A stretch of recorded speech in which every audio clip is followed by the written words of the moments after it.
Alpha helix से related facts के बारे में कंफ्यूज हो? चलो इस वीडियो में आपके फैक्ट्स के डाउट्स क्लियर करते हैं। तो पिछली वीडियो में हमने बात की थी कि जो अल्फा हेलिक्स है वो किस तरह से फॉर्म होता है। वो होता है इंट्राचेन हाइड्रोजन बॉन्डिंग के थ्रू फॉर्म।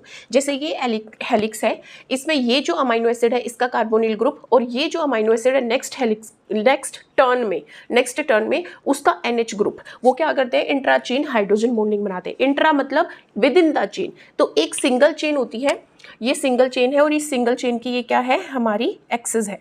तो इस एक्सिस के पैरेलली रन करती है हाइड्रोजन बॉन्डिंग, ठीक है। और ये किसके बीच में फॉर्म होती है, C डबल बॉन्ड O और NH के बीच में। तो intrachain hydrogen bonding, van der Waals interaction और पेप्टाइड बॉन्ड यहाँ पे प्रेजेंट होते हैं जब हम secondary structure of alpha helix की बात करते हैं, ठीक है। अब जो हेलिक्स है, हेलिक्स को फॉर्म करने वाले कुछ अमाइनो एसिड होते हैं, क्योंकि प्राइमरी स्ट्रक्चर ऑफ प्रोटीन के अंदर अलग अलग तरह के अमाइनो एसिड होते हैं। तो कुछ होते हैं जो टर्न्स बनाएंगे, कुछ होते हैं जो बीटा प्लेटेड शीट्स बनाएंगे, कुछ होते हैं जो हेलिक्स बनाएंगे। तो हेलिक्स को फॉर्म करने वाले अमाइनो एसिड को हम याद रखते हैं ऑल MG, ठीक है। ऑल MG, ऑल से क्या है, एलानिन लूसिन लाइसिन, और MG से है मिथेनिन ग्लूटामेट। तो एलानिन लूसिन लाइसिन मिथेनिन ग्लूटामेट ये क्या करते हैं, हेलिक्स फॉर्म करते हैं। पर इनके अंदर राइट हैंडेड हेलिक्स फॉर्म करेगा सबसे ज़्यादा कौन, हमारा एलानिन।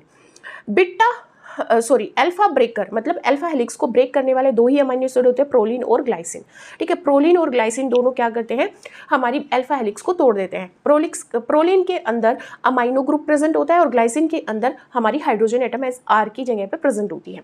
अब जो ये हेलिक्स है, इसका जो एक टन है उसकी पिच होती है 5.4 एंगस्ट्रोम की। कैसे, जो ये हमारा एक टन होता है हेलिक्स का, उसके अंदर 3.6 रेजिड्यू प्रेजेंट होते हैं, यानी कि 3.6 अमाइनो एसिड होते हैं, फर्स्ट, सेकेंड, थर्ड और एक और हाफ फॉर्म में, ठीक है। तो वो क्या होगा, 3.6 अमाइनो एसिड रेजिड्यू प्रेजेंट होते हैं, और एक amino acid, this is the alpha carbon, this is the alpha carbon. तो एक अमाइनो एसिड के बाद दूसरा अमाइनो एसिड जब आएगा तो उनके बीच की जो डिस्टेंस होगी वो कितनी होगी, 1.5 एंगस्ट्रोम।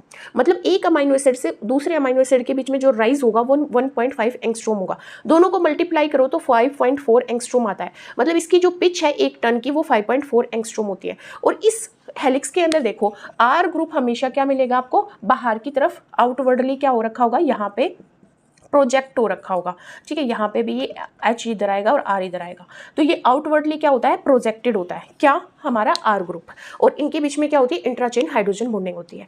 तो ये जो अल्फा हेलिक्स है, जो राइट हैंडेड अल्फा हेलिक्स होता है, ये मोस्ट स्टेबल होता है, क्योंकि जितने भी L फॉर्म होती है अमाइनो एसिड की, वो हमारी राइट हैंडेड अल्फा हेलिक्स की फॉर्म में ही पाए जाते हैं।